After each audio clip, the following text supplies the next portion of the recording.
ममता बनर्जी ने बांग्लादेश के नए हाई कमिश्नर एम रियाज हमीदुल्लाह से कोलकाता में 9 साल बाद की मुलाकात।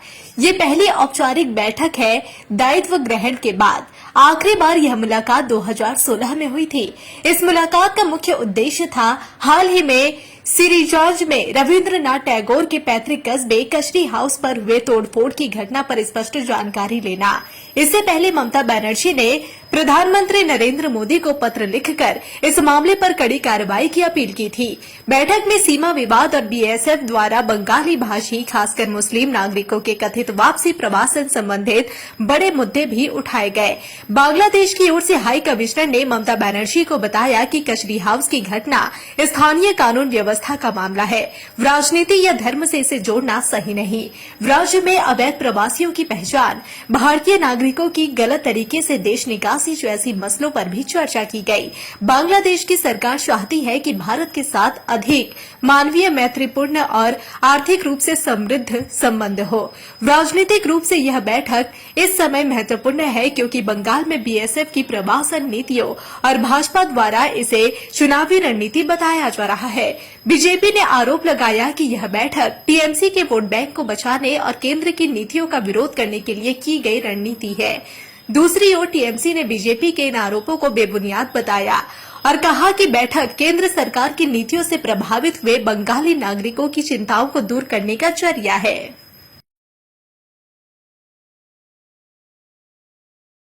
ममता बनर्जी ने बांग्लादेश के नए हाई कमिश्नर एम रियाज हमीदुल्लाह से कोलकाता में 9 साल बाद की मुलाकात।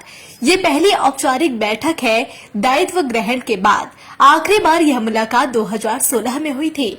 इस मुलाकात का मुख्य उद्देश्य था हाल ही में सिरिजॉर्ज में रविंद्रनाथ टैगोर के पैतृक कस्बे कचरी हाउस पर हुए तोड़फोड़ की घटना पर स्पष्ट जानकारी लेना। इससे पहले ममता बनर्जी ने प्रधानमंत्री नरेंद्र मोदी को पत्र लिखकर इस मामले पर कड़ी कार्रवाई की अपील की थी। बैठक में सीमा विवाद और बीएसएफ द्वारा बंगाली भाषी खासकर मुस्लिम नागरिकों के कथित वापसी प्रवासन संबंधित बड़े मुद्दे भी उठाए गए। बांग्लादेश की ओर से हाई कमिश्नर ने ममता बनर्जी को बताया कि कचरी हाउस की घटना स्थानीय कानून व्यवस्था का मामला है। राजनीति या धर्म से इसे जोड़ना सही नहीं। राज्य में अवैध प्रवासियों की पहचान, भारतीय नागरिकों की गलत तरीके से देश निकासी जैसी मसलों पर भी चर्चा की गई। बांग्लादेश की सरकार चाहती है कि भारत के साथ अधिक मानवीय, मैत्रीपूर्ण और आर्थिक रूप से समृद्ध संबंध हो। राजनीतिक रूप से यह बैठक इस समय महत्वपूर्ण है क्योंकि बंगाल में बीएसएफ की प्रवासन नीतियों और भाजपा द्वारा इसे चुनावी रणनीति बताया जा रहा है। बीजेपी ने आरोप लगाया कि यह बैठक टीएमसी के वोट बैंक को बचाने और केंद्र की नीतियों का विरोध करने के लिए की गई रणनीति है। दूसरी ओर टीएमसी ने बीजेपी के इन आरोपों को बेबुनियाद बताया और कहा कि बैठक केंद्र सरकार की नीतियों से प्रभावित हुए बंगाली नागरिकों की चिंताओं को दूर करने का जरिया है।